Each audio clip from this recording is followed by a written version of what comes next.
अगर तुम जेई और नीट में फ्री के मार्क्स छोड़ दो ना, तो वो सिर्फ और सिर्फ एनएलएम और फ्रिक्शन में छोड़ दो। तो बेटा ये सबसे बड़ी गलती आज तुम्हारी दूर कराने वाला। ये वो मार्क्स हैं, हर साल मतलब 1 से 2 क्वेश्चन जेई में और 2 से 3 क्वेश्चन नीट में आते ही आते हैं इस टॉपिक से। और सिर्फ अगर एफबीडी सही बना लिया तो आधा क्वेश्चन वही सॉल्व हो जाता है।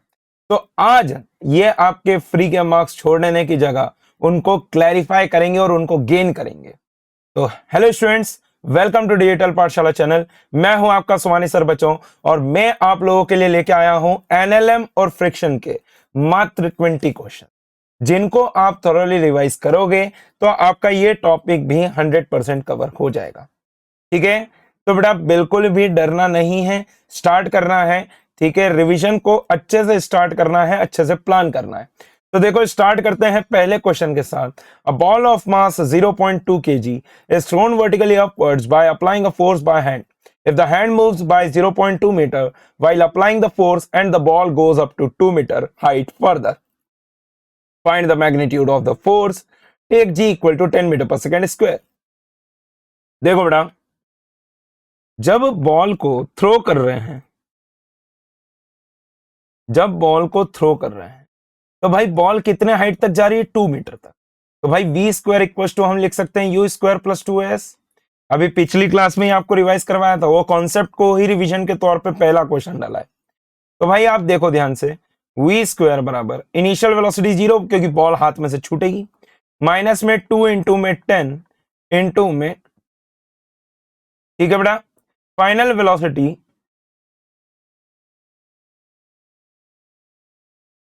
अच्छा नहीं, फाइनल 0 हो जाएगी।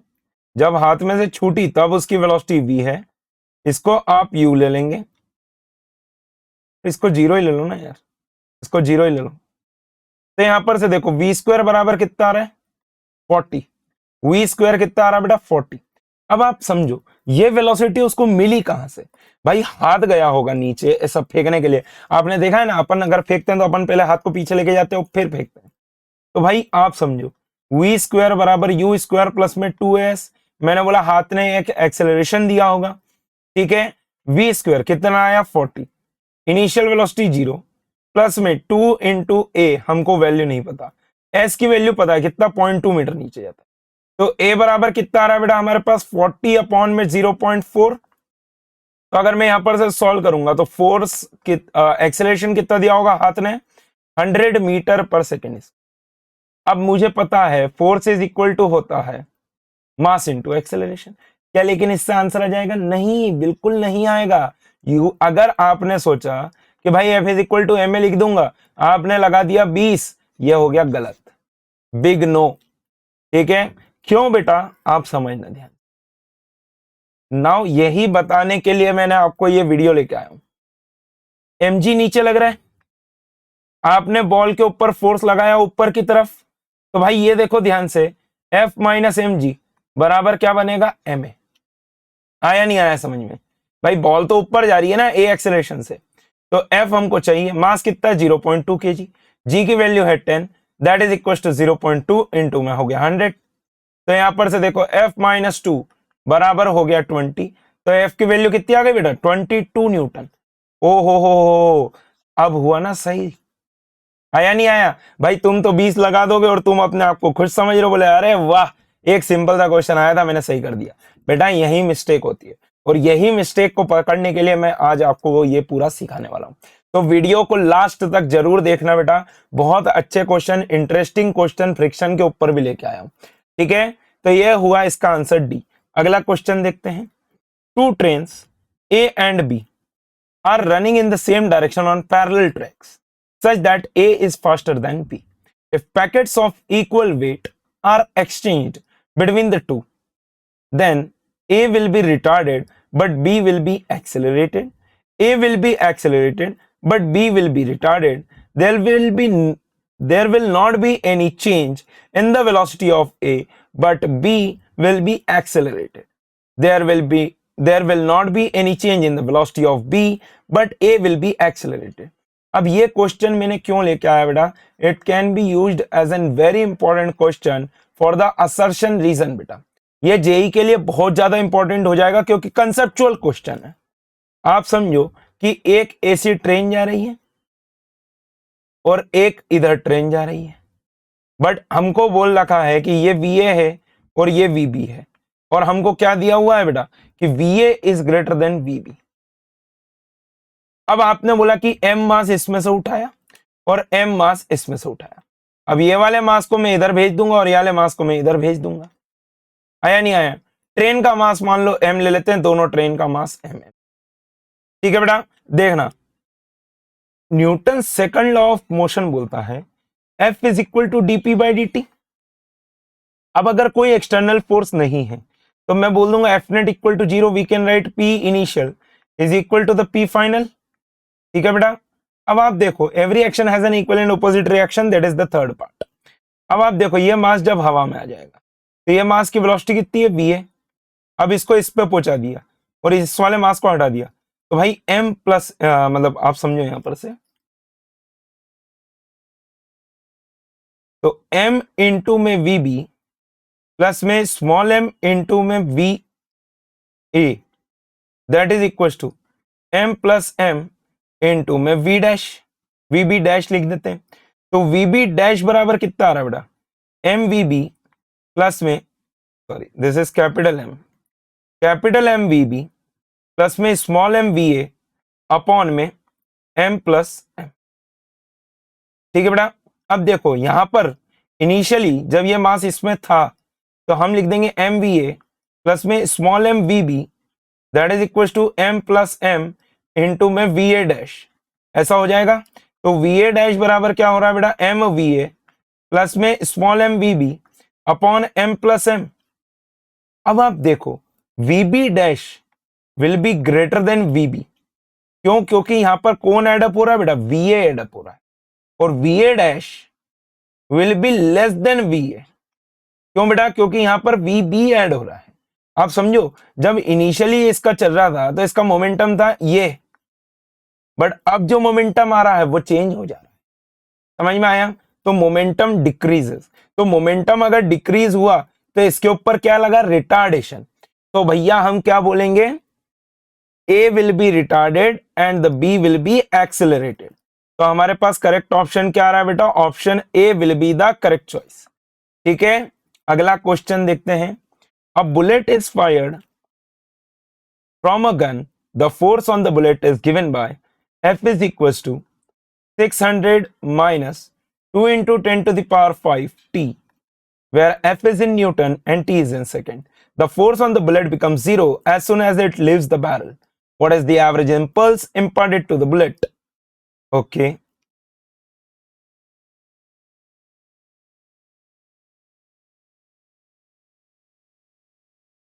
कुछ तो इसमें मिसिंग है क्या?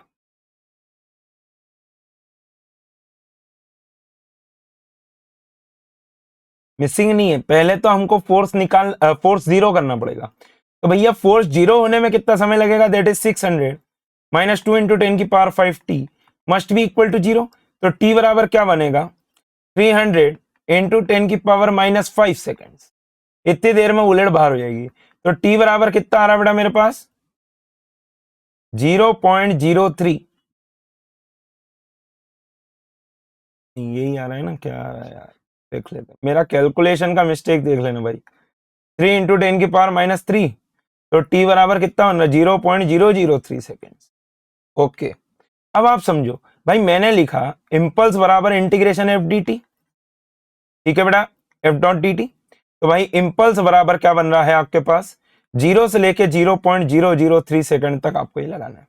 तो भाई ये क्या हो गया, 600 माइनस 2 इंटू 10 की पावर 5 टी, और साथ में क्या आ गया बेटा, डी टी। इंटीग्रेटिंग लिमिट 0 से लेके 0.003 तक। तो इंपल्स बराबर ये क्या आ रहा है बेटा, 600 टी माइनस 2 इंटू 10 की पावर 5 टी स्क्वायर बाय 2। कहां से कहां तक इंटीग्रेटिंग लिमिट, 0 से लेके 0.003 तक। ठीक है, तो इंपल्स बराबर क्या बन रहा है, ये 2 से ये 2 को काट दो, 1 बन गया। ये बनेगा 600 टी माइनस 10 की power 5 T square. Integrating limit 0 से 0.003। तो इम्पल्स बराबर क्या बन रहा है बेटा, 600 इंटू 3 इंटू में 10 की पावर -3 माइनस 10 की power 5 into T square, that is 3 into 10 की पावर -3 का स्क्वायर। ठीक है बेटा, तो इम्पल्स बराबर कितना आ रहा है, अरे यार इम्पल्स को मैंने आई से लिख दिया, generally it is denoted by J. Impulse को कैसे लिखते हैं, जे से लिखते हैं।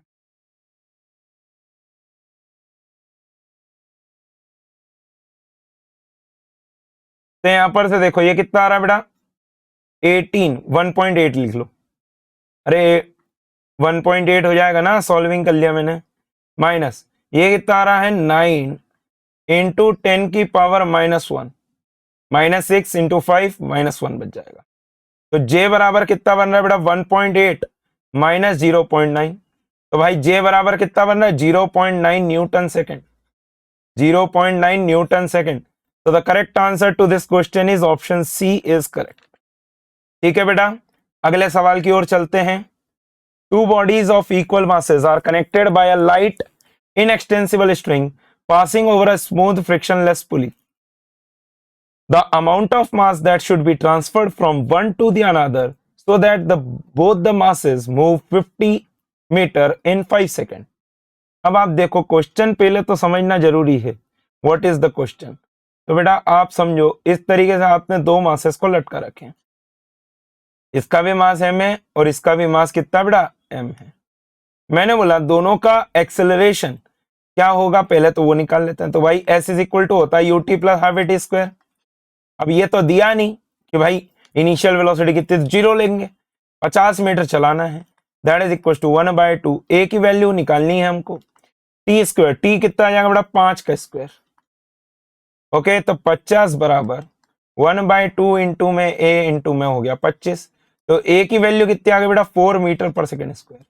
ए की वैल्यू कितनी आ गई 4 मीटर पर सेकेंड स्क्वायर। मतलब कि मैंने बोला मान लो इसमें से एम मास घटाया, सॉरी इसमें एम मास बढ़ाया और इसमें से एम घटा दिया, तो अब ये ए एक्सेलरेशन से नीचे जा रहा होगा, ये एक्सेलरेशन से ऊपर आएगा। कंस्ट्रेंट रिलेशन भी समझ लो कि भाई अगर स्ट्रिंग के ऊपर है तो स्ट्रिंग की लेंथ चेंज होने वाली नहीं है। तो अगर मान लो ये वाला पॉइंट ए से नीचे जा रहा है तो ये वाला पॉइंट ए से ऊपर जाना चाहिए। अब देखो मैं एफबीडी बनाना सिखा रहा हूं बेटा, most important part of this chapter is the FBD. तो भाई देखो ऊपर की तरफ आएगा टेंशन और नीचे की तरफ आएगा m प्लस एम इंटू में जी। अब ये नीचे जा रहा है a एक्सेलरेशन के साथ, तो मैं क्या लिखूंगा m प्लस एम इंटू में जी माइनस टी बराबर m प्लस एम इंटू में a। अब दूसरे का एफबीडी बनाओ बेटा, अभी तो और कोई फोर्स है नहीं, भाई टेंशन हो गया t, इधर आ जाएगा m माइनस एम इंटू में G.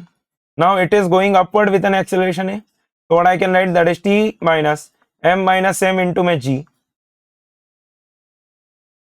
That is equal to m minus M into में a। टी से टी को काटो, जब मैं इसमें से इसको माइनस करूंगा तो ये क्या बनेगा 2mg।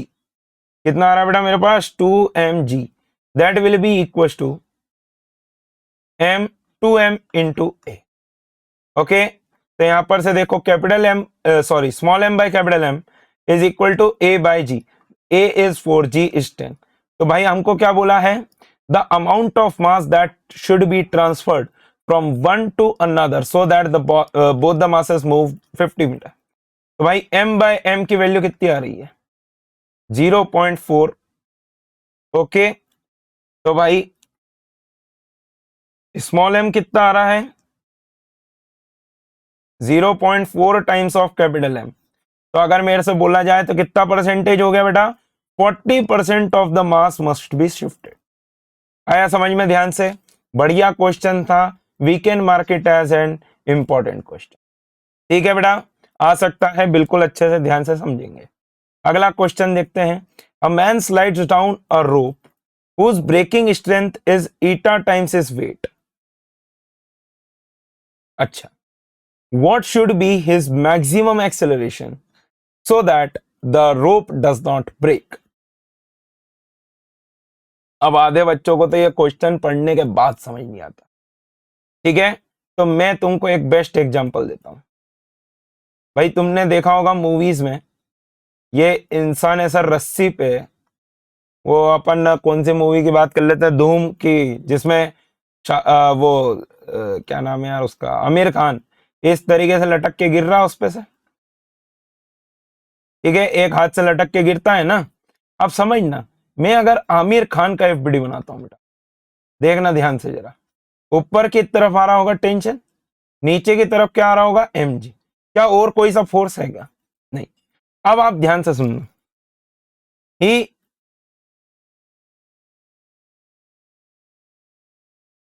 Is going downward with an acceleration है, ठीक है। अब आप समझना, what should be his maximum acceleration so that the rope does not break। तो भाई हमने क्या बोला,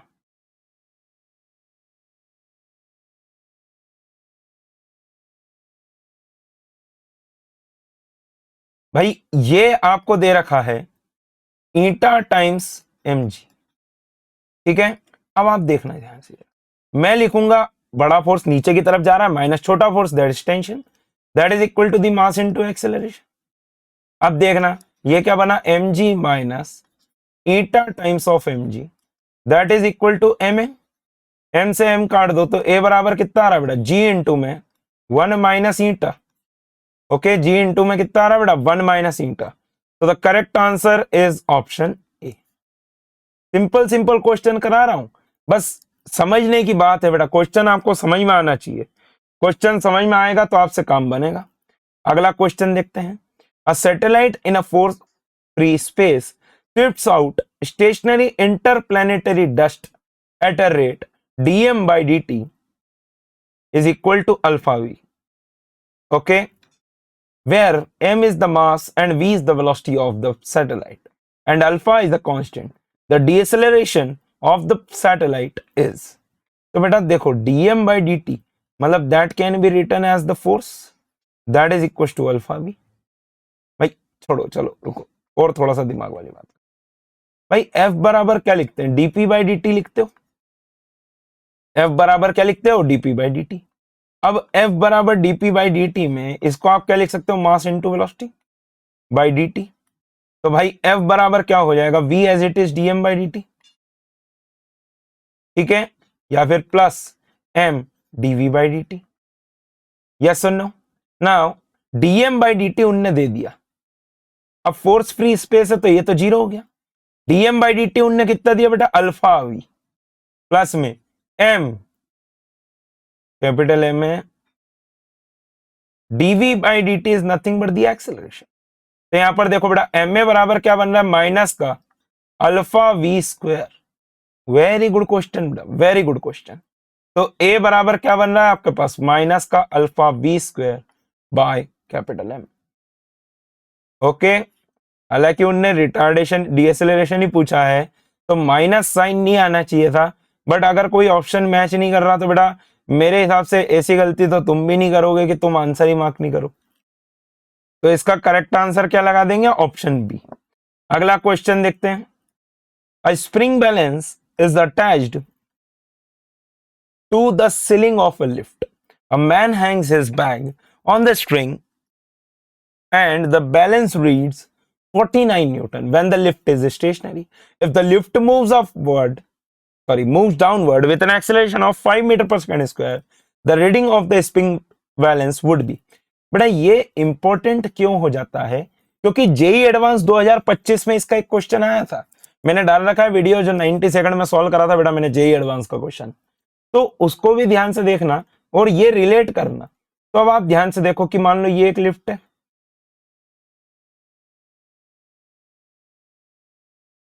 अब it is going downwards with an acceleration of 5 metre per second square, है ना। जब लिफ्ट स्टेशनरी थी तो भैया आप समझो ऊपर की तरफ जो फोर्स आ रहा होगा that is the spring balance force, that must be balancing the mg, है ना, that is kx is equal to क्या हो गया बेटा, mg हो गया, कोई दिक्कत वाली। अब आप समझो कि यहां पर से ये स्ट्रिंग ऐसे लटक रही है, अब आपने यहां पर मास लगा दिया वापस से, अब मैं मास का एफबीडी बनाता हूं, तो भाई यहां पर आ जाएगा kx डैश, नीचे की तरफ आ जाएगा mg, इसमें कोई दिक्कत नहीं है, और ऊपर की तरफ आएगा बेटा ma, this is the pseudo force, always remember it is opposite to the acceleration. बेटा जो भी एक्सेलरेशन का डायरेक्शन होगा उसके ऑपोजिट आपको सूडो लगाना है। तो क्या मैं लिख दूंगा के एक्स डैश प्लस में एम ए बराबर हो गया बेटा एम जी। हमको तो यही निकालना है ना, के X dash that is equal to M G minus A. ओ हो आया नहीं आया समझ में? सही बात है कि नहीं बेटा, बोलो क्लियर है? तो आप समझो पहले कितना आ रहा है बेटा 49 न्यूटन, समझना ध्यान से, एम जी के बराबर है। ये किसके बराबर आ रहा है 49 newton, that is equal to M into G. G कितना होता है 9.8, तो एम बराबर कितना आ रहा है बेटा 490/98। तो ये कितना बन रहा है, एम बराबर कितना आ रहा है बेटा मेरे पास 1/2 दैट इज 5 kg। ठीक है, तो ये क्या बन जाएगा 5 इंटू में 9.8 माइनस 5 दैट इज 5 इंटू में 4.8, 8×5 = 40, 4 बचा 24, तो 24 न्यूटन। तो हमारे पास करेक्ट आंसर क्या आ रहा है बेटा 24 न्यूटन, 24.0 न्यूटन। दैट मीन्स क्या आ रहा है हमारे पास, option A is the correct choice. अगला सवाल देखते हैं बेटा, देखना ध्यान से, अच्छा क्वेश्चन है इसलिए लेके आया हूं। A block A is able to slide on the frictionless incline of angle theta and length L kept inside an elevator going up with a uniform velocity v. Time taken by the block to slide down the length of the incline if the released from rest is. अब समझो सबसे common mistake, बच्चे बोलते हैं G plus V ले लेंगे। अरे ये A की जगह तुमको V दे देता तो तुमको दिक्कत हो जाती। भाई A की जगह तुमको क्या दे देता है, यहाँ पे V दे देता तो तुमको दिक्कत हो जाती, तुम ये लगा देते। अरे बेटा आप समझो ध्यान से, जब एक्सेलरेटेड फ्रेम होती है तभी सूडो लेना है, हमेशा नहीं ले जाना है। तो आप देखो ध्यान से, जब कांस्टेंट वेलोसिटी से जा रहा है तो there will be no acceleration. अगर इस ब्लॉक का मैं एफबीडी बनाऊंगा तो what you will do, mg नीचे की तरफ, mg cos थीटा इस तरफ एंड mg sin थीटा इस तरफ।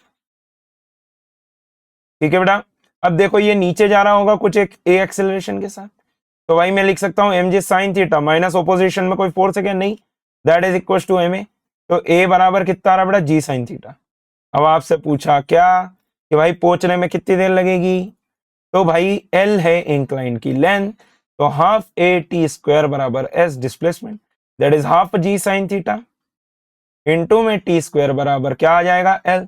तो टी बराबर क्या बन रहा है √2l by g sine theta, √2l by g sine theta. अरे आपको पूछो, अगर भाई मैंने बोल दिया होता कि it is moving upwards with an acceleration A, तब क्या हो जाएगा सर? तो देखो बेटा तब क्या होगा वो अभी बता देता हूं, पूछोगे तो सारी चीजें बताएंगे।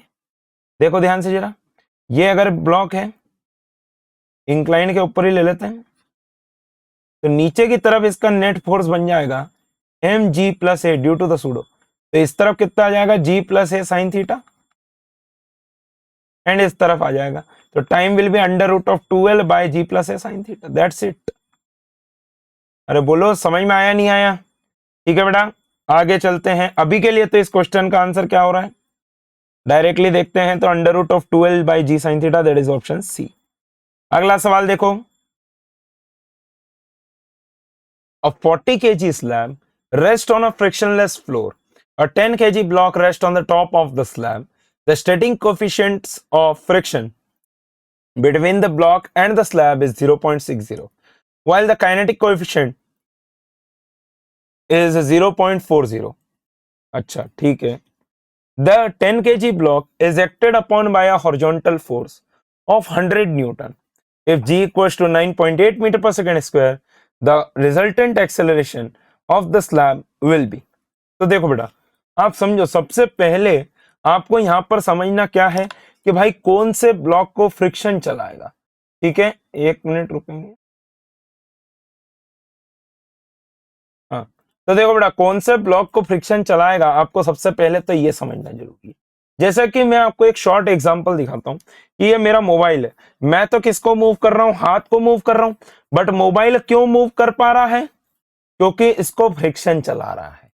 समझ में आया बेटा, इसको कौन चला रहा है, फ्रिक्शन चला रहा है। अब आप ध्यान से देखना, कि भाई मैं 10 केजी का एफडी बनाता हूं। एफडी बहुत जरूरी है, जितनी अच्छी एफबीडी उतना अच्छा आंसर, उतने अच्छे मार्क्स। एफबीडी सही से बनाना जरूरी है। भाई इस पे नीचे की तरफ आ जाएगा 98 न्यूटन, ऊपर की तरफ आया इस पे एक नॉर्मल N1 और इस पे लग गया एक 100 न्यूटन का फोर्स। अब भाई आप सोचो, ये वाला ब्लॉक तो आगे जाना चाहता है, तो इसको ये रोकेगा, बोले तू रुक, इधर चला बेटा, मेरे को तो लेके चल। तो फ्रिक्शन किधर लगेगा? पीछे। ओके, अब 40 केजी का एफबीडी बनाता हूं। 40 केजी पे नीचे कितना लग जाएगा? 4 इंटू 98, और एक नॉर्मल ऊपर वाले के कारण आ रहा होगा N1, और दैट विल बी एक जमीन के कारण आ रहा होगा। अब बेटा सबसे बड़ी गलती, बच्चे ये N1 लेना भूल जाते हैं। अभी जेई मेंस 2026 में सेशन 1 में 24 जनवरी शिफ्ट 1 में एक क्वेश्चन आया था, जो कि मैंने अच्छे से प्रॉपर डिस्कस भी करा है। गलत था ही नहीं, रेस करने लायक क्वेश्चन ही नहीं था, ठीक है। सब लोगों ने मिसअंडरस्टूड किया, बच्चों ने बहुत गलतियां करी बेटा उस क्वेश्चन में। ध्यान से एफबीडी बनाओगे तो ये वाला एक फैक्टर छोड़ रहे थे, ठीक है। तो ये फैक्टर आपको नहीं छोड़ना है कि ये N1 नीचे की तरफ आएगा, ठीक है। अब आप देखो इस पे फ्रिक्शन आगे की तरफ लगेगा। ओके, अब what is the maximum value of friction? Friction की अगर मैं मैक्सिमम वैल्यू देखूं तो वो हो जाएगी 0.6 इंटू N1। बोले सर फिर N1 क्यों लिया? N लो। बेटा आप एक बात समझो, ये F किस किस के बीच में आ रहा है? 10 और 40 के बीच में आ रहा है, और इनके बीच में जो कॉन्टैक्ट फोर्स है वो N1 है। समझ में आया? तो भाई F maximum possible is equal to 0.6 into में 98। बेटा कैलकुलेटर का तो मैं इस्तेमाल करूंगा, इतना कैलकुलेशन अभी करूंगा ना तो तुम्हारा समय ज्यादा जाएगा। तो 0.6 इंटू में 98, it is coming out to be as what बेटा? F maximum is equal to 58.8 newton. अब आप एक बात बताओ, नीचे वाले ब्लॉक को चलाने वाला कौन? फ्रिक्शन।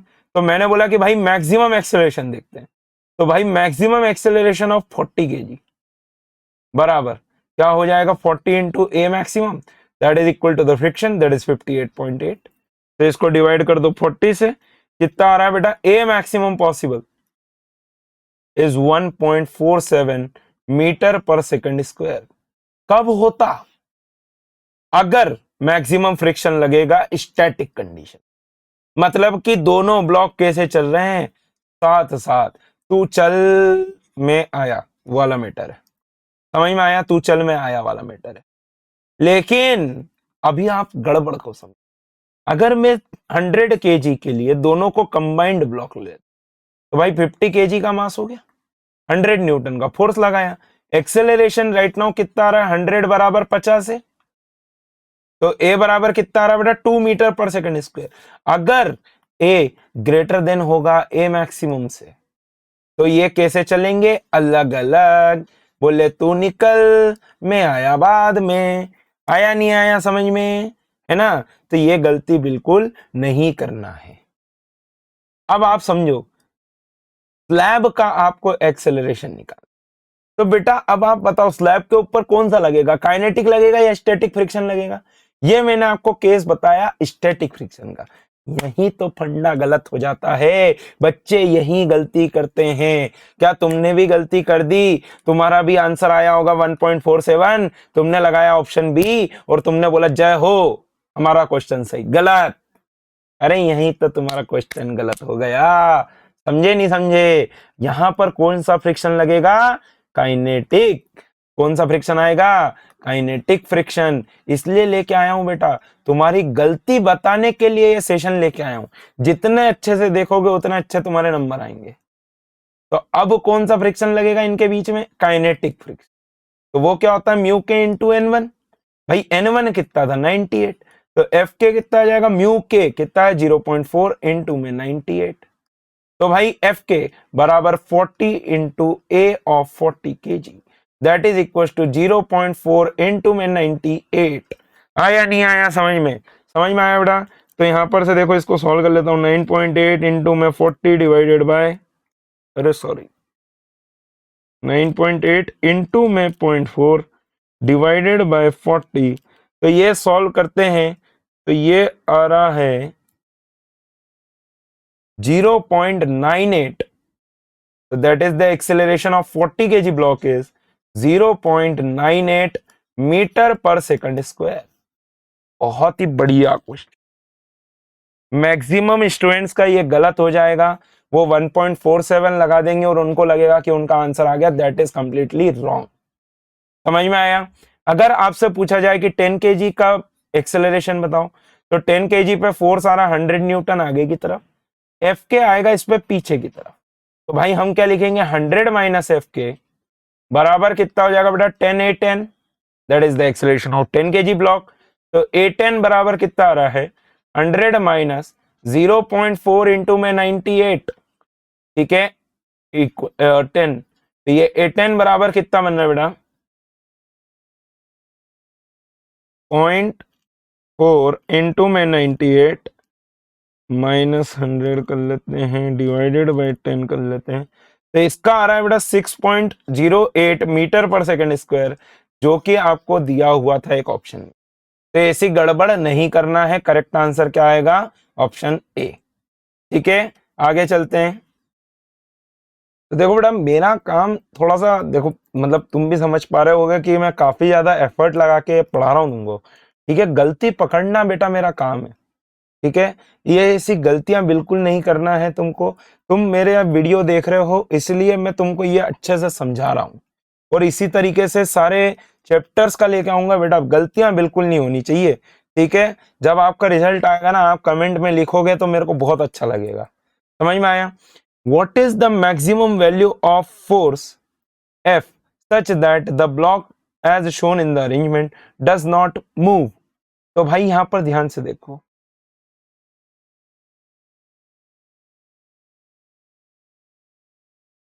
इसका भी एफबीडी बनाओ। तो फोर्स ऐसा टेढ़े में लग रहा है, लगा दो ऐसे टेढ़े में। भाई वेक्टर को आप डिस्प्लेस कर सकते हो ना, तो भाई ये 60 डिग्री का एंगल है, तो इधर की तरफ इसका फोर्स आ जाएगा, that is F cos 60 degree, and on this direction you will get F sine 60 degree. Okay, और इसका मास जो है नीचे की तरफ आ जाएगा mg। अब कोएफिशिएंट ऑफ फ्रिक्शन दे रखा है यहां पर, तो भैया what is the maximum value of f such that the block as shown in the arrangement does not move। Friction पीछे लगेगा। जब इस टाइप का क्वेश्चन आता है तो याद रखना फोर्स का फॉर्मूला होता है mg upon under root of mu square plus 1। भाई आप बोलोगे f/2 को सीधे सीधे फ्रिक्शन के बराबर रख दो, उससे आंसर आ जाएगा, नहीं आएगा। डिफरेंशिएशन करके ये होता है क्वेश्चन सॉल्व। अगर आप लोगों को नीड है कि बोले सर पूरा बताओ, तो कमेंट डाउन कर देना, मैं इसका पूरा डेरिवेशन भी बता दूंगा। तो f बराबर क्या बनेगा √3 इंटू में g दैट इज 10 अपॉन में अंडर रूट ऑफ 1/2 √3 का होल स्क्वायर प्लस में 1। तो f बराबर क्या बन रहा है बेटा √3 इंटू में 10 whole divided by under root of 1/12 plus में 1। ओके, कुछ गड़बड़ कर रहा हूं क्या? गड़बड़ तो कर रहा हूं, समझ में आ गया मेरे को। देखो एक चीज की गड़बड़ कर दी मैंने, ये वाला फॉर्मूला कब लगता है जब वो खींच रहा होता है, ये तो दबा रहा है यार। अगर ये फोर्स, सुनना ध्यान से, वो भी बता दूंगा, कोई बड़ी बात नहीं है।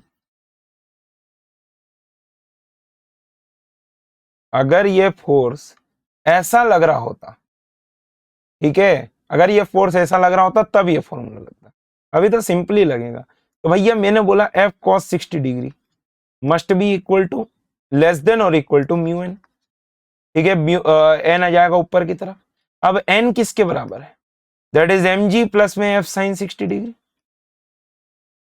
mg प्लस में f साइन 60 डिग्री।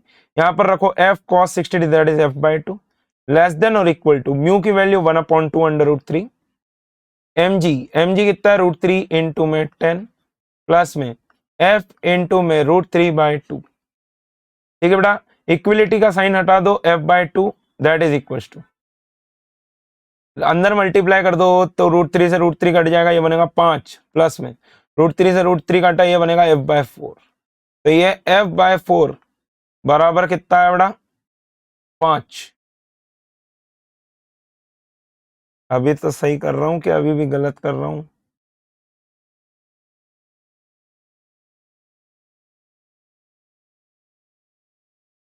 ठीक है, तो F बराबर कितना आ रहा है बेटा मेरे पास 20 न्यूटन।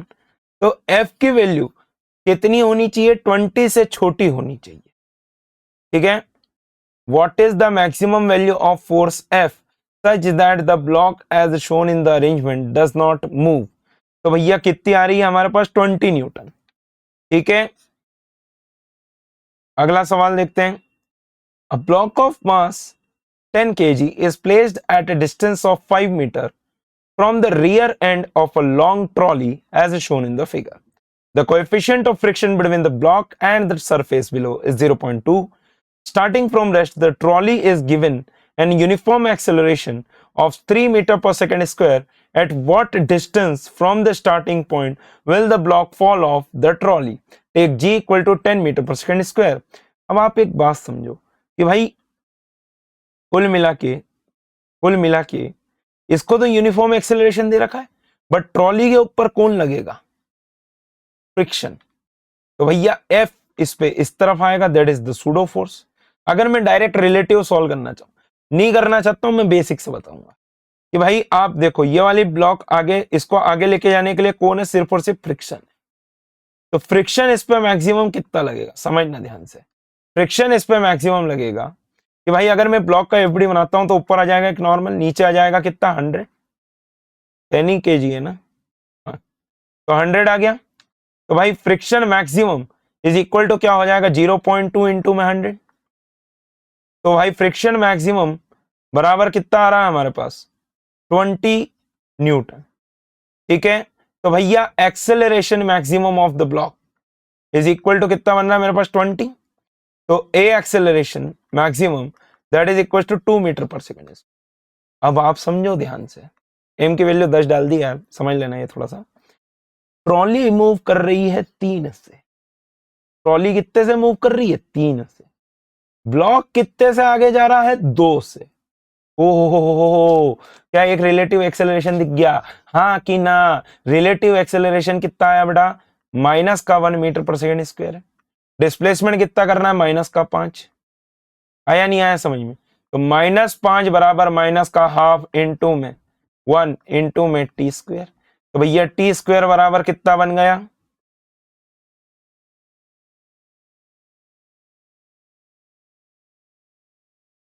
कितना आ रहा है हमारे पास? 10। टी स्क्वायर कितना आ गया? 10। अब आपसे पूछा कि स्टार्टिंग से कितनी दूरी पर ये ब्लॉक ऐसा गिरेगा, तो भैया ट्रॉली ने यहां से चलना चालू करा। मैंने बोला एस डिस्टेंस चला, एस डैश ले लो, एस टी ले लो ट्रॉली। तो एस टी बराबर आप क्या लिखोगे? Half into A of trolley into T square. आ गया आंसर। एस टी बराबर 1/2 इंटू में 3 इंटू में टी स्क्वायर दैट इज 10। तो एस टी बराबर कितना आ रहा बेटा? 15 मीटर। और आया नहीं आया समझ में? तो इसका करेक्ट आंसर क्या आ रहा है बेटा हमारे पास? Option A is the correct choice. अगला क्वेश्चन देखते हैं। अ पॉइंट, अब ये देखो ये जेई मेंस 2016 का क्वेश्चन लेके आया हूं, बढ़िया क्वेश्चन था इसलिए लेके आया हूं। A point particle of mass m moves along the uniformly rough track PQR as shown in the figure. The coefficient of friction between the particle and the rough track equals mu. The particle is released from rest from the point P and it comes to rest at point Q. The energy is lost by the ball over the parts PQ and QR of the track are equal to each other, and no energy is lost when the particle changes direction from PQ to QR. The values of the coefficient of friction mu and the distance x equal to QR are respectively close to। तो देखो बेटा ध्यान से,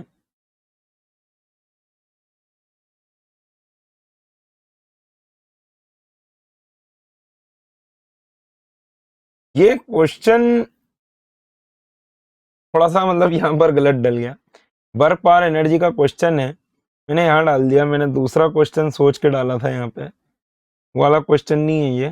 ठीक है, देखो भाई P से क्यू mgh एनर्जी आई और ये वापस से लॉस्ट हो गई। तो mgh, मैंने बोला दोनों पे एनर्जी लॉस्ट तो सेम ही है, that is equal to 2E। तो E बराबर कितना आ रहा है बेटा, mgh/2। हर पार्ट में एनर्जी कितनी लॉस्ट करेगा, बराबर करेगा। तो भाई जितनी एनर्जी आई उतनी लॉस्ट कर दी, या फिर आप ऐसा समझ लो, work done due to the gravity minus the energy lost that is equal to the change in kinetic energy, और वो जीरो ही है। ये कितनी है, जीरो।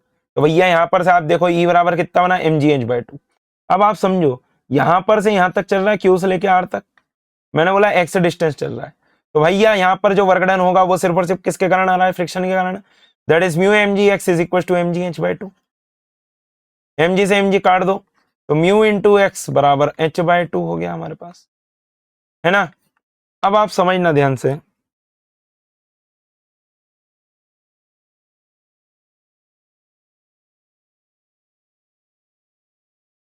अब PQ जो है वो रफ ट्रैक है, तो भैया यहां पर से क्या बनेगा, म्यू mg इंटू में h/sin30,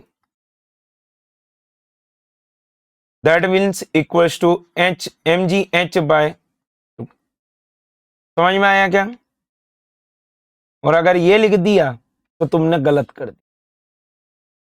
क्यों, क्योंकि समझो जब इंक्लाइन पे आ रहा है तो यहां पर से देखो ध्यान से, mg नीचे है, normal in this case will be equal to mg cos30। तो क्या बन जाएगा बेटा, यहां पर जो वर्क डन बाय फ्रिक्शन होगा वो कितना आएगा, म्यू mg cos30 इंटू में h/sin30, that is equal to mgh/2। mgh से mgh को काट दो, तो म्यू बराबर कितना आ रहा है, म्यू बराबर कितना आ रहा है, 1/2√3। ठीक है, म्यू बराबर कितना आ रहा है, 1/2√3। यहां पर रख दोगे तो x बराबर कितना आएगा, h की वैल्यू कितनी है, 2 ही है, 2 से 2 कट गया, x बराबर बन गया 2√3। तो ये लगभग बन रहा है 3.5 मीटर, और ये कितना आ रहा है बेटा, म्यू बराबर 0.29, 2866 सारा कुछ, ये तो म्यू बराबर कितना बनेगा, 0.29। तो हमारे पास करेक्ट आंसर क्या आ रहा है बेटा इस क्वेश्चन का, that is option C is the correct choice. Okay, अगला क्वेश्चन देखते हैं, वेरी इंपॉर्टेंट क्वेश्चन बेटा, देखना ध्यान से जरा, वेरी इंपॉर्टेंट क्वेश्चन। देखो, system as shown in figure is in equilibrium and at rest, the spring and string are massless, now the string is cut, the acceleration of the masses 2m and m just after the string is cut will be। अभी देखो सब rest पे है,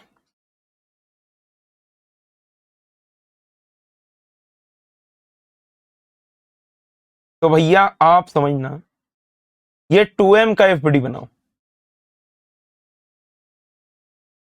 एक आएगा tension, एक आएगा 2mg नीचे की तरफ, और एक आएगा kx ऊपर की तरफ, है ना। तो यहां पर देखो ध्यान से, kx बराबर क्या हो जाएगा, t+2mg। अब मैं m का एफबीडी बनाता हूं बेटा, तो m आएगा नीचे mg, ऊपर आएगा टेंशन, तो भैया in this case tension will be equal to mg। ठीक है, अब तुमने ये रस्सी को कट कर दिया, जब ये रस्सी को कट कर दिया तो टेंशन हो गया 0, बट इनिशियली टेंशन कितना था, kx बराबर हो गया 3mg।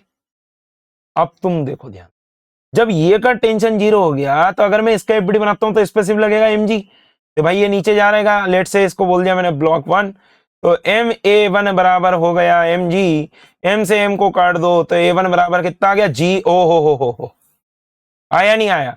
बट आप एक बात समझो, क्या तुमने धमाल देखी है, टोटल धमाल, भाई वो उसमें रितेश देशमुख नहीं बोलता, तुमको पता है ये हेलीकॉप्टर का पंखा नहीं है, मतलब ये घर का पंखा है, मेरे को पता है ये घर का पंखा है, पर हेलीकॉप्टर को नहीं पता कि ये घर का पंखा है। वही बात है, छोटे वाले ब्लॉक को पता है एम कट गया, ठीक है, मतलब स्ट्रिंग कट गई, 2m वाले ब्लॉक को पता है कि स्ट्रिंग कट गई, बट स्प्रिंग को नहीं पता कि स्ट्रिंग कट गई। तो हमारे पास क्या आ जाएगा, देखना ध्यान से, अगर 2m का एफडी बनाता हूं तो ऊपर की साइड बनेगा 3mg, आया नहीं आया, नीचे की तरफ बनेगा 2mg। तो इसका मैंने बोला बड़ा फोर्स माइनस छोटा फोर्स कर दो, इसका एक्सेलरेशन आ गया a', तो क्या लिखोगे, 3mg माइनस 2mg बराबर हो गया 2m इंटू a'। आया नहीं आया समझ में, तो भैया a' बराबर क्या आ जाएगा तुम्हारे पास, जी के बराबर, बट ये कैसा आ रहा है अपवर्ड्स और ये कैसा आ रहा है डाउनवर्ड्स। तो करेक्ट आंसर क्या आ रहा है बेटा कि जी अपवर्ड्स एंड जी डाउनवर्ड्स। एक मिनट, ये तो सारे गलत हो रहे हैं, कुछ गड़बड़ कर दी। ओ सॉरी, ये जी बाय टू बनेगा, जी बाय टू बनेगा, तो G by two upwards and the G downwards. तो option A is the correct choice. बढ़िया क्वेश्चन, ठीक है, कंसेप्चुअल क्वेश्चन। अच्छा, इसमें एक डिस्क्रिप्टर और देता हूं कि भैया आपको इस टाइप का क्वेश्चन भी आ सकता है। एक मास एम है, इस तरीके से लगा दिया और यहां पर से फोर्स लगा रहे हैं एम जी के बराबर, आप बोलोगे इसमें एक्सेलरेशन निकालो। और या फिर एक ऐसा केस दे देंगे कि इधर एम लगा हुआ है, इधर 2m लगा दिया, तो भैया एक्सेलरेशन निकालो, यहाँ पे 2mg कर दो। तो भैया आप समझो कि ये पूरे रस्सी में टेंशन 2m आ गया, तो ऊपर की तरफ लगेगा 2mg, नीचे की तरफ आ रहा है mg, ठीक है। तो यहाँ पर ध्यान से देखो 2mg माइनस mg बराबर क्या बनेगा ma। तो a in the first case बराबर कितना आ रहा है, g के बराबर आ रहा है। ओ हो, सेकंड केस में ध्यान से देखो 2m के ऊपर लगेगा टेंशन, नीचे की तरफ आएगा 2mg, ये नीचे जा रहा है a2 एक्सेलरेशन के साथ, तो 2mg माइनस टी बराबर हो गया 2ma2, ठीक है। अगर मैं m का एफडी बनाता हूं तो ऊपर आएगा टेंशन, नीचे आएगा mg, तो भैया ये क्या बनेगा t माइनस एम जी बराबर ma2। दोनों को ऐड करेंगे तो क्या बनेगा mg बराबर 3ma2, भैया a2 बराबर क्या आ जाएगा g/3। बच्चों से पूछते हैं रेशियो बताओ, बच्चे गलत कर देते हैं, 1 नहीं आएगा, समझ में आया नहीं आया। तो इसका करेक्ट आंसर इसका तो यही आ रहा था, कोई बड़ी बात नहीं, बट ये मैंने आपको नया क्वेश्चन दिया एक, ठीक है। आगे चलते हैं। The figure shows the position time graph of one dimensional motion of a body of mass 0.4 kg. The magnitude of each impulse is, तो बेटा ध्यान से देखना, the magnitude of each impulse is, तो यहां पर से एक बात समझो, J बराबर होता है इंटीग्रेशन एफ डी टी। तो मैंने बोला भैया F इंटू डी टी, क्या मैं बोल सकता हूं it is the area under F T graph,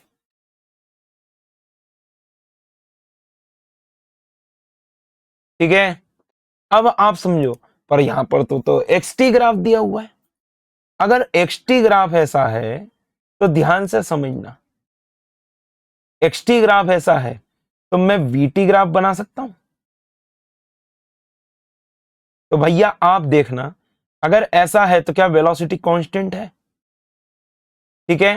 कितनी आ रही है वेलोसिटी 2 मीटर, सॉरी 1 आ रही है, 1 है ना। और बाद में जैसे ही ऐसा हो गया तो वेलोसिटी आ गई 1 -1, ठीक है। ऊपर में कितनी आ रही है बेटा प्लस का 1 और बाद में कितनी आ रही है माइनस का 1।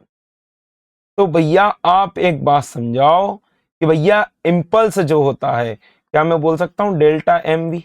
ओ हो, तो जे बराबर क्या हो जाएगा एम इंटू डेल्टा वी, आया नहीं आया। तो जे बराबर क्या हो जाएगा, मास कितना दे रखा है 0.4 kg इंटू में डेल्टा वी दैट इज -1 तो ये जे बराबर कितना आ रहा है माइनस का 0.8 न्यूटन सेकंड। आंसर खत्म, क्वेश्चन ऑप्शन बी। कितना आ रहा है बेटा option B, that is correct choice. अगला सवाल देखते हैं, बढ़िया क्वेश्चन है, एससी वर्मा में आप लोगों ने सॉल्व करा ही होगा। A worker is raising himself and the crate on which he stands with an acceleration of 5 meter per second square by a massless rope and pulley arrangement. Mass of the worker is 100 kg and that of the crate is 50 kg. If T is the tension in the rope and F be the force of contact between the worker and the floor, and if G equals to 10 meter per second square, then T and F we need to find out. Okay, ये question मैंने क्यों लिया, sorry ये question मैंने क्यों लिया, ताकि मैं एफपीडी आपको अच्छे से बना के दिखा पाऊं। अब आप देखना ध्यान से, ये ऐसा क्रेड बनेगा। अब भाई देखो, इसने एफ फोर्स लगाया होगा मैन ने इस पे, एफ नीचे की तरफ, टेंशन आएगा बेटा इस पे ऊपर की तरफ, ठीक है। आपको ये तो देखे ही रखा है ना, F be the force of contact between the worker and the floor. अब आप देखो, अगर मैं मैन का एफबीडी बनाऊंगा, वर्कर का एफबीडी बनाऊंगा, ठीक है, तो भाई ये देखो रस्सी का फोर्स ऊपर आएगा, ठीक है, और क्रेट ने इस पे जो फोर्स लगाया होगा वो ऊपर आएगा, और एक इस पे जो फोर्स आएगा mg नीचे आएगा, और एक क्रेट का भी तो mg आएगा ना नीचे की तरफ, है ना। अब आप समझो पूरा क्रेट और मैन सब ऊपर की तरफ जा रहे हैं, कितने से?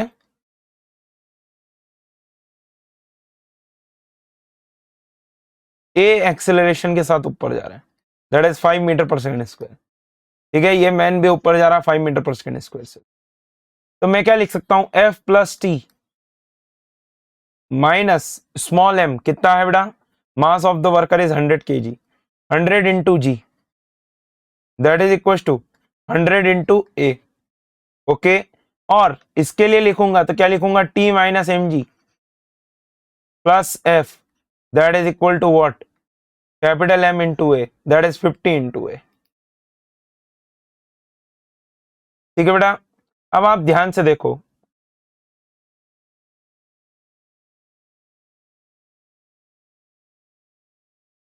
यहां पर से अगर मैं दोनों इक्वेशंस को ऐड कर लेता हूं बेटा, तो भैया क्या बनेगा आपके पास, 2t minus 1000 minus 500, that is equal to 150 into में 5। तो यहां पर से देखो 2t minus 1500, that is equal to 750। तो यहां पर से देखो 2t बराबर क्या आ रहा है बेटा, 1500 और 750, यह बनेगा 2250। ठीक है, तो t बराबर कितना आ रहा है, 1125 न्यूटन। टेंशन कितना आ गया बेटा, 1125 न्यूटन। अब टेंशन आ गया 1125 newton, place it over here. तो F plus tension that is 1125 minus 1000, that is equal to 500। तो ये बनेगा F प्लस में 125, दैट इज इक्वल टू 500। ठीक है, तो यहां पर से देखो F बराबर कितना आ रहा है बेटा, 375 न्यूटन। कितना आ रहा है ये, 375 न्यूटन। तो हमारे पास करेक्ट आंसर क्या आ रहा है बेटा, इसका option C will be the correct choice. अब देखो ये क्वेश्चन दिखने में बड़ा डेंजरस लग सकता है, बट आप एक बात बताओ कि अगर एफबीडी सही बना दें तो क्या क्वेश्चन आसान हो गया? यस और नो एवरीवन? ठीक है, अगला क्वेश्चन मैंने हटाया है, ये नया क्वेश्चन डाला उसकी जगह। An insect crawls up a hemispherical surface very slowly. The coefficient of friction between the insect and the surface is 1/3. If the line joining the center of the hemispherical surface to the insect makes an angle alpha with the vertical, the maximum possible value of alpha is given by. तो बेटा आप एक समझो, ये insect है तो इसके ऊपर mg नीचे की तरफ लगेगा, इस तरफ आ जाएगा mg cos अल्फा, और इस तरफ आ जाएगा इसका mg sin अल्फा। भाई इसको बैलेंस करने के लिए कौन होगा, एक तो फ्रिक्शन होगा। तो भाई मैं लिख सकता हूं F बराबर हो जाएगा mg sin अल्फा। अब F कितना लिखेंगे, mu mg cos alpha, that is equal to mg sin alpha. आया नहीं आया समझ में? mg से mg काट दो, म्यू बराबर बन गया tan अल्फा। अब क्या है, म्यू की वैल्यू दे रखी है कितनी, 1/3, तो म्यू बराबर हो गया tan alpha, that is equal to 1/3। तो भैया यहां पर से देखो आपके पास cot अल्फा बराबर कितना आ गया, 3। आंसर खत्म, क्वेश्चन ऑप्शन है। आया नहीं आया समझ में बेटा? अगला question, a flexible uniform chain of mass and length L suspended vertically so that its lower end just touches the surface of a table. When the upper end of the chain is released, it falls with each link coming to the rest the instant it strikes the table. The force exerted by the chain on the table at the moment when y part of the chain has already rested on the table is. तो देखो बेटा, अब ये question तो बेटा आधे लोगों को तो भनक ही नहीं पढ़नी है, ध्यान से देखो, बढ़िया क्वेश्चन है, तुम लोग मेरे से पढ़ रहे हो, तुमको ध्यान से समझना है। भैया आप समझो, ये लोअर एंड इसका जस्ट टच कर रहा है। अब जब ये y लेंथ गिरेगी, है ना, समझना, जब ये y लेंथ गिर चुकी होगी तो what will be the velocity, that is √2gy। Okay, what is the net force, that is m dv/dt plus में b dm/dt, है ना। अब एक बात को समझो ध्यान से कि भाई dm/dt, भाई लैम्डा लेट से मैंने बोल दिया मास पर यूनिट लेंथ, तो dm/dt बराबर क्या बन जाएगा, लैम्डा v। भाई इसी रेट से गिर रहा है, समझ में आया नहीं आया? अब ध्यान से देखो, f on the bottom can be written as f due to weight, और एक क्या आएगा, f due to impulse. Basically वही चीज मैंने ऊपर लिख चुका हूं ऑलरेडी, पर मैं आपको ऐसे भी समझा रहा हूं। तो एफ ड्यू टू वेट, अब बाय लेंथ गिर चुका है तो क्या मैं बोल दूंगा lambda y into g, plus में F due to impulse, impulse कितना आ जाएगा बेटा लैम्डा इंटू वी, और इंटू में इसकी वेलोसिटी। तो एफ बराबर कितना बड़ा लैम्डा वाई जी प्लस में लैम्डा वी स्क्वायर। ओके, तो भैया एफ बराबर क्या आ रहा है आपके पास, that is lambda y g plus में लैम्डा इंटू टू जी वाई। तो यहां पर से देखो एफ बराबर कितना बन रहा है 3 लैम्डा जी वाई, ठीक है। तो एफ बराबर कितना बनेगा 3 mg/y/L। So the correct answer to this question is option 3 mg/y/L। तो ऑप्शन ए इज करेक्ट। बढ़िया क्वेश्चन। अरे अब मैं तुमको बताऊं, ये तुमने कभी भी चेन सोने की चेन खरीदने जाओगे, वैसे तो इतना महंगा हो गया अब तो कौन ही खरीदेगा, तो भाई सोने की चेन खरीदने जाओगे तो ऐसा पटक के देता है। पटक के क्यों देता है, ये जो थोड़ा सा फोर्स एडअप होता है ना, इसलिए पटक के देता है। जब वो अपनी चेन आप बेचने जाओगे तो बहुत जेंटली रखता है, लेकिन जब आप खरीदने जाओगे तो वो ऐसा डालता है, ऐसे ऊपर से गिराता है पूरी। तो पूरी गिराने के कारण क्या होता है बेटा, एक्स्ट्रा फोर्स आता है, वही हमने निकाला। जैसे एक्स्ट्रा फोर्स, आपको ऐसा क्वेश्चन आ सकता है कि extra force is due to impulse, extra force is due to impulse, ठीक है बेटा, याद रखेंगे। अगला सवाल देखते हैं क्या बोलना चाह रहा है अगला सवाल। Statement 1, Newton second law is applicable on a body with respect to an initial with respect to an inertial frame of reference, ठीक है। स्टेटमेंट ये 2 होगा, ऑब्वियस सी बात है, स्टेटमेंट 1 हो चुका है तो ये स्टेटमेंट 2 ही होगा।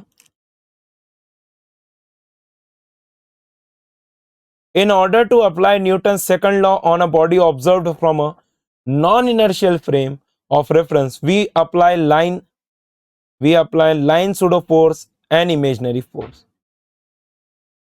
We apply a force होना चाहिए pseudo force, that is an imaginary force. तो बेटा आप एक बात समझो कि भैया हमने क्या करा था, सूडो फोर्स लगा ही क्यों रहे थे, क्योंकि एक ये जो एक्स्ट्रा एप्लीकेशन आ रहा था फोर्स का, उसका जजमेंट क्लियर नहीं हो पा रहा था, ठीक है। तो हमने क्या करा, नॉन इनर्शियल फ्रेम को ऊपर हमने इनर्शियल फ्रेम बनाने के लिए क्या लेके आए थे, एक सूडो फोर्स लेके आए थे। समझ में आ रहा है। तो दोनों स्टेटमेंट कैसे हैं बेटा, सही हैं, ये भी ट्रू है ये भी ट्रू है, and this is the correct explanation of the statement 1, ठीक है बेटा, समझ में आया। आगे चलते हैं। अब देखो ये मैंने क्वेश्चन क्यों लिए हैं, आपको कंस्ट्रेंट रिलेशन समझाने के लिए। हो सकता है इसका क्वेश्चन आ जाए, वैसे तो पॉसिबिलिटी कम है बट हो सकता है कि आ जाए, इसलिए बेटा। तो कंस्ट्रेंट रिलेशन जब भी लिखेंगे तो आपको स्ट्रिंग के ऊपर चलना है। तो देखो जैसे कि पहली वाली स्ट्रिंग के लिए बात करते, यहां पर से समझना, अच्छा क्वेश्चन लेके आया हूं ताकि अच्छे से पूरा एक्सप्लेन कर पाऊं। हमको एक चीज याद रखना है कि कभी भी length of string will not change, the length of string will not change. Okay बेटा, है ना, इसको P1 बोल दो, इसको P2 बोल दो, है ना। तो P2 के ऊपर ये लगा हुआ है, ये 4 से नीचे आ रहा है, और ये वाला लगा हुआ है, ये V से ऊपर जा रहा है। हमको V पूछा है, जनरली ऐसे ही बोलेंगे कि ये निकालो वो निकालो। ये 3 मीटर पर सेकंड से नीचे आ रहा है और ये 2 मीटर पर सेकंड से ऊपर जा रहा है। मैंने बोला कुछ भी मान लो, मानने को तो भगवान भी मान सकते हो। तो भाई ये यहां पर से देखो, मैंने बोला कि P1 ऊपर की तरफ जा रहा है, ठीक है। तो अब देखना ध्यान से जरा, ये वाला पॉइंट P1 पुली के ऊपर आ रहा है तो ये भी VP1 से ऊपर जाएगा, और ये वाला पॉइंट भी VP1 से ऊपर जाएगा। अब मैंने बोला ये वाली पहली वाली जो स्ट्रिंग है इसके ऊपर स्ट्रिंग कंस्ट्रेंट लगाओ। तो भैया ये वाला पॉइंट इस लेंथ को कम करना चाहता है तो क्या लिखोगे -2, और ये वाला पॉइंट इस लेंथ को बढ़ाना चाहता है तो क्या लिखोगे प्लस का VP1। सिमिलरली ये वाला पॉइंट लेंथ को बढ़ाना चाहता है प्लस का VP1, और ये वाला पॉइंट भी इस लेंथ को बढ़ाना चाह रहा है तो क्या लिखोगे प्लस का 3, that must be equal to 0। भैया क्या आ गया 2VP1 प्लस का 1 बराबर हो गया 0। तो VP1 बराबर कितना आ रहा, माइनस का 1/2, माइनस आ गया, इसका मतलब कि जो तुमने डायरेक्शन माना उसका उल्टा हो रहा है। बोलो भाई आया नहीं आया समझ में, ठीक है। अब ध्यान से देखना, आगे चलते हैं। अब मैं ये वाली पुली का वेलोसिटी मानता हूं VP2 नीचे की तरफ। तो भैया ये भी नीचे जा रहा था, अब मैं ये वाली जो ऊपर वाली स्ट्रिंग है ना उसके ऊपर लगा रहा हूं, तो भैया ये नीचे जा ही रहा है, अब पता तो चल ही चुका है ना। चलो अभी ऊपर ही मान लेता हूं, तो लेंथ को छोटा करना चाहता है तो माइनस का VP1 डायरेक्शन, चलो यार डायरेक्ट ही ले लो। तो यार ये नीचे की तरफ जा रहा है, ऊपर वाली स्ट्रिंग के बारे में सोचना, ये वाला पॉइंट नीचे की तरफ जा रहा है, लेंथ को बढ़ाएगा तो 1/2, और ये वाला पॉइंट भी हमने नीचे जाते हुए माना VP2, तो मतलब ये भी लेंथ को बढ़ा रहा है, प्लस का VP2, that must be equal to 0। तो भैया VP2 बराबर कितना आ रहा, माइनस का 1/2। VP2 कितना आ गया, माइनस का 1/2। अब आप ये वाली कंस्ट्रेंट का समझना, ये वाली रस्सी का कंस्ट्रेंट समझना आपने, ये V से ऊपर जा रहा था, हमको यही निकालना है, और ये वाला पॉइंट 4 से नीचे जा रहा है, ये दे रखा है। अब ये क्या आ रहा है, VP2 हमने ऐसा माना था, मतलब कि ये ऊपर की तरफ जा रहा है 1/2 से, तो ये वाला पॉइंट भी ऊपर जा रहा होगा, ये वाला पॉइंट भी ऊपर जा रहा होगा, तो हम क्या लिखेंगे 1/2 प्लस का 1/2, क्योंकि ये वाला पॉइंट भी बढ़ा रहा है, ये वाला पॉइंट भी बढ़ा रहा है, माइनस का V, क्यों, क्योंकि ये वाला पॉइंट घटा रहा है और ये वाला पॉइंट इसको बढ़ा रहा है, तो प्लस का 4, that must be equal to 0। तो भैया यहां पर से देखो V माइनस का V प्लस में 5, दैट इज इक्वल टू 0। तो V बराबर कितना आ रहा है बेटा, 5 मीटर पर सेकेंड। समझ में आया कितना आया, ये 5 मीटर पर सेकेंड। ठीक है, अब ये वाला क्वेश्चन तो मैंने कंप्लीटली सॉल्व कर दिया तुम्हारे लिए, ये वाला तुम होमवर्क करोगे और सॉल्व करके मेरे को कमेंट करोगे। ठीक है, सॉल्व करके you need to comment this question. ठीक है बेटा, अब मैं एक पॉइंट और समझाने वाला हूं, that is the constraint relation for the ways constraint. ये कौन सा समझा था अपन ने, स्ट्रिंग कंस्ट्रेंट। अब कौन सा बताऊंगा बेटा, वेज कंस्ट्रेंट। तो अगला पार्ट देखते हैं, देखो ध्यान से जरा। तो देखो बेटा, ये है क्वेश्चन वेज कंस्ट्रेंट से रिलेटेड। वेज कंस्ट्रेंट का बहुत ही बढ़िया क्वेश्चन, दोनों अच्छे अच्छे क्वेश्चन लेके आया हूं, बट जैसा कि तुमको पता है कि एक तो क्या दूंगा, तुमको कमेंट करना है सॉल्यूशन। ठीक है, मतलब solution in the sense answer comment करना है। आई विल से ट्रू और फॉल्स, अगर तुम्हारा कमेंट आएगा तो मैं इसका सॉल्यूशन लेके आऊंगा, अगर तुम बोलोगे डाउट है सर, कमेंट डाउट करोगे तो फिर मैं ये बनाऊंगा। ठीक है, अब देखो ध्यान से, मैंने बोला कि भैया जब वेज कंस्ट्रेंट होता है तो along the common normal velocity कैसी होनी चाहिए बेटा, सेम। अब देखो अलोंग द कॉमन नॉर्मल, तो एक नॉर्मल तो इधर से भी तो बनेगा ना, आया नहीं आया समझ में, एक नॉर्मल तो आपका इधर से भी बनेगा, बट यहां पर वेलोसिटी होगी 0, तो Vx कितना हो जाएगा 0। भाई Vx कितना आएगा तुम्हारे पास 0, Vx will be equal to 0। क्यों, क्योंकि वर्टिकल वॉल से कांटेक्ट नहीं छूटना चाहिए। ठीक है, अब कांटेक्ट तो कहीं पे भी नहीं छूटना चाहिए, तो कांटेक्ट अगर यहां पर भी नहीं छूटेगा तो इसकी ये जो वेलोसिटी का ये वाला कंपोनेंट आएगा, ध्यान से देखना बेटा। अब अगर ये 90 डिग्री है तो ये 30 डिग्री बन जाएगा, हॉरिजॉन्टल के साथ 30 डिग्री, तो क्या मैं ये बोल दूंगा ये 60 डिग्री। अब देखो ये वाले वेज की velocity along this line horizontal कितनी तरह की, 10 मीटर पर सेकंड। मैंने बोला इसको ये कॉमन नॉर्मल के अलोंग देखो तो ये 30 डिग्री आ जाएगा, तो भैया दोनों की velocity along this common normal must be same. Velocity along common normal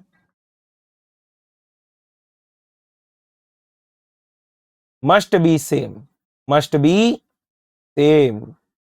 आई बात समझ में।